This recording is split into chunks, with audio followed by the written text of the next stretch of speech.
guys, it's Ian from SSA 1000 Cars, and today we're doing a year on in the GT3. Now it's actually slightly over a year, but the timing is good and we've done quite a lot of mileage in the car now. So the focus of the video is really to talk about what I like about the car and what I'm not so keen on in relation to the type of use that it gets. So for example, I might well say that it's a little bit noisy for long distance travel, which doesn't mean that's a disadvantage, because of course this car is primarily a fast road car stroke track car, so how many people are going to do thousands of miles in it is questionable. But it just happens I have done thousands of miles in it, and I want to give you feedback based upon what I think of the car as an overall package to be used every day.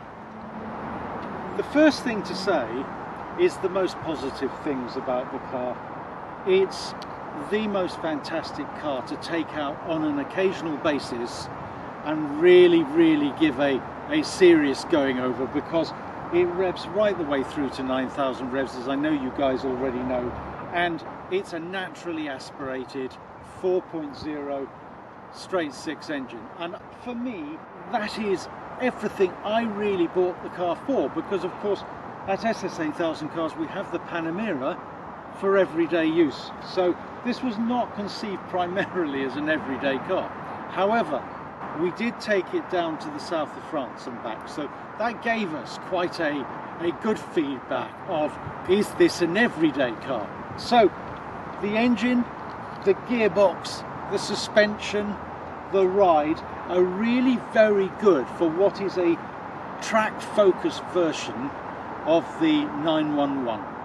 However, what I would like to say is that if you don't intend to take the car on track, I think you're better off with the 911 GTS, because that car is very nearly as low as this. As you can see, not very much room between the top of the tyres and the wheel arches. It's really been lowered in its standard suspension setting as far as you could possibly get away with without the wheels starting to catch on the inside of the wheel arches. And also, if you come over to the back here, you can see that they're really widely spaced, so they're underneath or even slightly further out than the arch itself, so it has been smoothed over inside there, but nevertheless I rather suspect it would catch the arch easily. And that, I suppose, is one of the things that you have to be aware of with this car, because there is a short suspension travel on it. So if you're going over a number of different bumps on a rutted road, you find that it will bottom out, and you hear that. Doesn't affect the car, doesn't do any damage to the car, but it just clangs inside the car itself. So that happens very occasionally, and I find that sometimes on country lanes when I'm going quite quickly. If I go into one rut, quite often I rebound and straight into another rut. So it depends on the surface. If the surface is smooth, the ride is exceptional for this type of genre car. Just fantastic. Easy to use, easy to take out on a motorway. One of the advantages you have with the French motorways, for example, is they're very smooth. Unlike some of the motorways in this country, we have a section of the M25 between Guildford and Leatherhead and Reigate, which is concrete, rutted really, and it's really noisy to take this or the McLaren 675 or the Ferrari FF, all those cars, even although the Ferrari FF was meant to be a Grand Tourer, on uncomfortable surfaces it really reverberates inside the car. So clearly one of the disadvantages of this car is on a long journey above 70 miles an hour, even on fairly smooth motorways, you find that it's quite noisy inside. You're getting a fair amount of feedback from the road surface. It's tyre roar mostly, but it just takes away from the ability to have an easy conversation. with your passenger.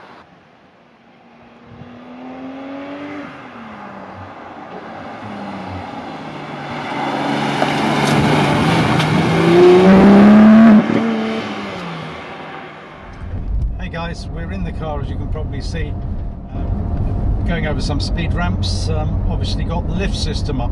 Now, one of the things that nice and timely brings me on to is the lift system itself. Now, the lift system is pretty quick. I mean, compared to the 675 LT and the 570S, it happens to be extremely quick in its operation. The 675 LT probably takes the best part of 30 seconds, which, if you suddenly come across an obstacle you weren't expecting, is really too long. It needs to be quicker than that, whereas this takes 10 seconds, and nobody minds waiting for you for 10 seconds.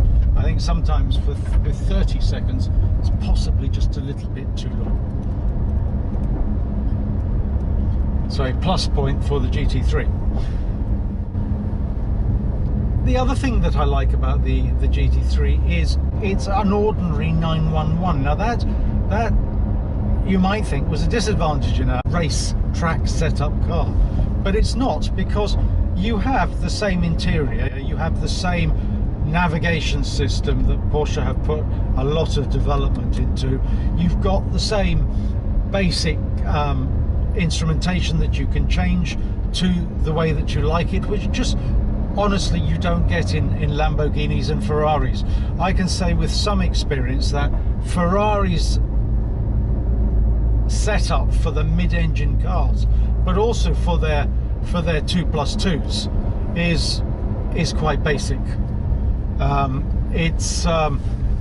It works, but it's nothing like as intuitive as the setup in this car.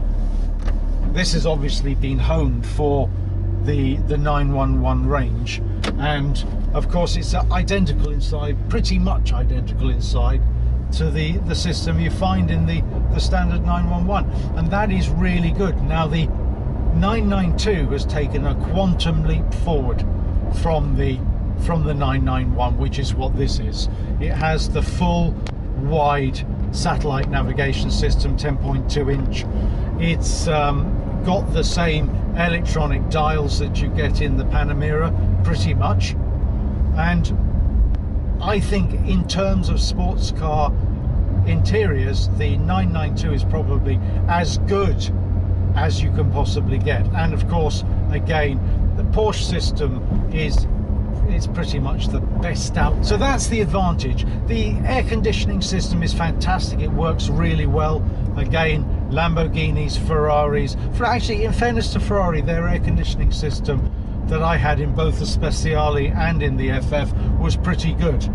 I've experienced Lambos over the years where the air conditioning system is not perhaps as good as it could be. Quite often happens with these supercars and high-end sports cars, where they don't have the volume of production to be able to spend the investment on the infotainment center, as really evidenced by the 675 LT. Now, the 675 LT has a pretty good system, but I'd probably, compared to the Porsche system, I'd probably give it 3 stars out of 5. And then the new 720S system, which is based on the 570S, I'd perhaps give it 3.5 stars out of, whereas the Porsche system, I'd give it 5 stars. It's just even this one would get 4 stars out of me. And the Panamera base system, and that's now in the 992 and in the new Cayenne, 5 stars. Just absolutely brilliant, completely intuitive. Other than that, I like the setup that I've got in this car. So we've got the sports buckets, which recline forward to allow you to put luggage in the back, because remember, in the GT3 you have no rear seats, and that is perhaps, for a car that you might conceivably take to the south of France, is a hugely beneficial setup because there's masses of room behind. And the slight problem with the 918 buckets is they don't recline, so although you can move them forward, there's not as much room for you to be able to place your luggage through. And of course quite a number of these cars suffer from, you can spec with the roll cage of course at no extra cost, so a lot of them have that. I personally didn't go for it because I was always going to use this car more on the road than I ever was going to on the track. PDK system. Now, I've read a lot of reports from people that say that you should have the manual box, and I actually had both cars, both the manual and this PDK together about 9 months ago, where no question at all that the manual is just a lovely tactile system to use. For me, and I think as I said this at the time, I like the PDK because I can potter around in this car, I can take it up to London, and it's quite easy to use. And when you want to really go for it and when you're flying, the way it shifts gear is quite phenomenal. It's so fast.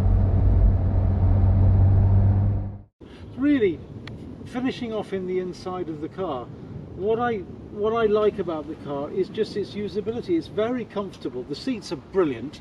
Believe me, on a long journey they're very comfortable. And the inside of the car is a wonderful place to be. Leading on really from the inside of the car to the outside, I think they've got this just perfect from a design viewpoint. It is so purposeful. Now, we talked about the minimum depth between the tyres and the top of the arch. I just think it looks so purposeful. Now, as you probably know, the GT3 uses the wide-bodied car from the Porsche range. So they had with the 991 they had two body styles. They had the narrow body and the wider body. With the 992 that's been introduced recently, they just have the wider body, just one body. But it is a fabulous, in my opinion, it is so focused. I love the rear wing, and I love the air intakes which was specific to the 991 Generation 2 model. Done a few tweaks on this car ourselves, so we've got the satin black, all black wheels with the red rims, which I think really look good, because of course we did the wing end plates in red, and we also did the wing mirrors in red, and then it has the full leather inside with all the red stitching.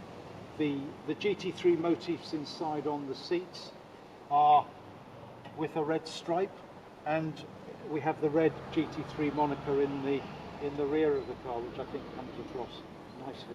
We also had the GT3 4.0 put along the door, which I particularly like. I think it's quite subtle. Thought about doing that in red and then decided it was probably going to be just a little bit too much. I think one of the problems you have when specifying any car is getting the car as individual as you possibly can, but it's very easy just to go from it looking really smart to looking a bit over the top. I like the way that in the 991 you get the side skirts, which you didn't previously get, and I think they're really smart. I really think they're smart, and they lend a sort of purposefulness to the car itself. And that's the thing about the GT3. It's sort of been honed over many years, and almost with every version they bring in new nuances that really only 911 aficionados are ever going to pick up.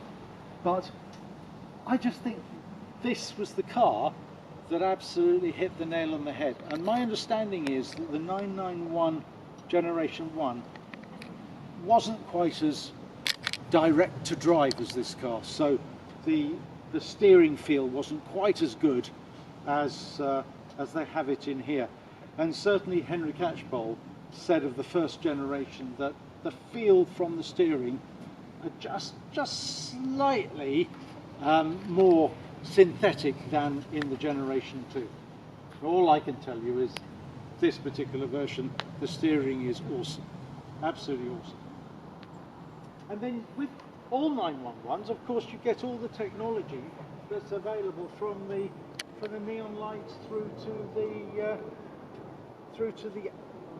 work that they put into the airflow, so to keep the car well planted.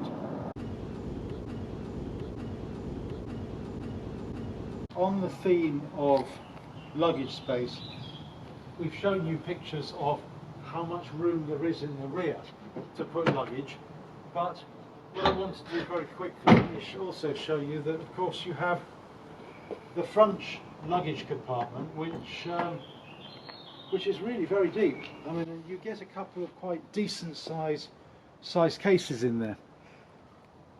Obviously, it helps to have them as soft luggage. I'm sure Porsche do a luggage set, but there's a lot of space in there to be able to throw you the bits that you want out of sight. One of the problems, of course, with the luggage compartment behind the chairs is, of course, they're on show, so you can't leave the car for too long if you're travelling throughout Europe, for example, because it's perfectly clear you've got a lot of stuff.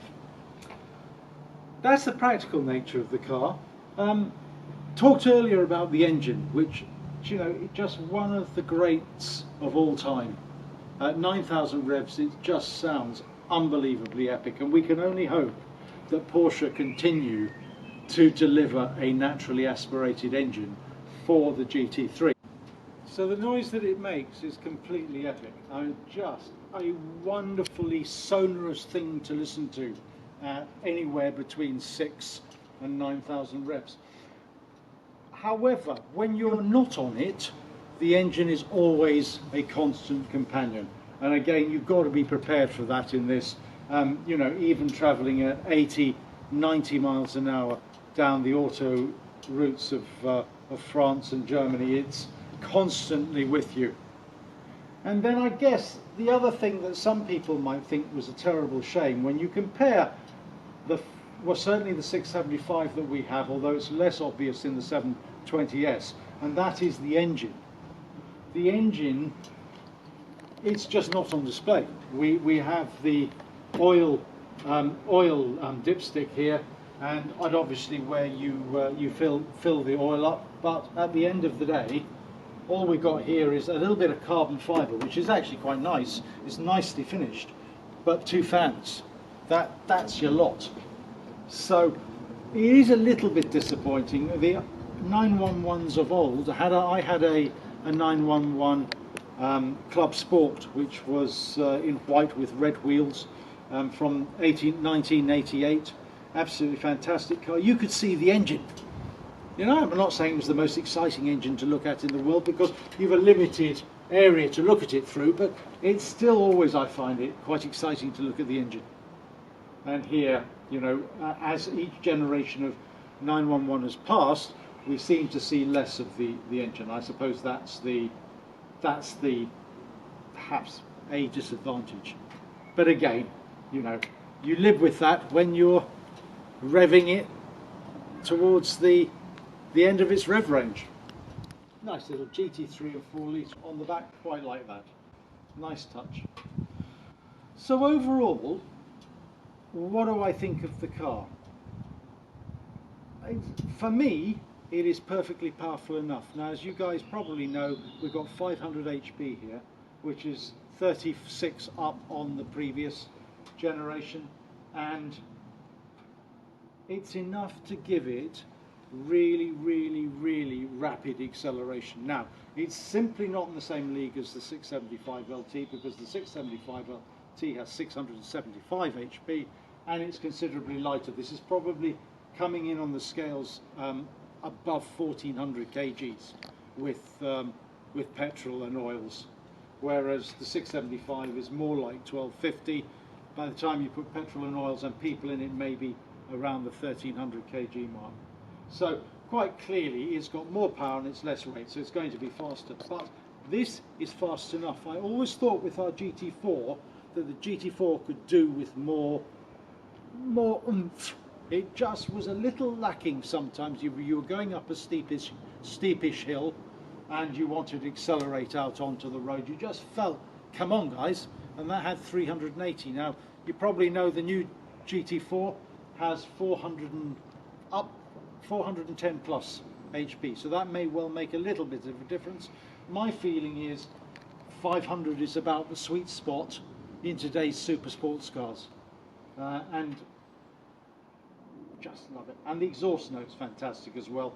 You've got a button inside to enhance the note that the exhausts make, but also gives you extra torque when you're on the go. So overall, I'd say possibly the perfect point in the Porsche range.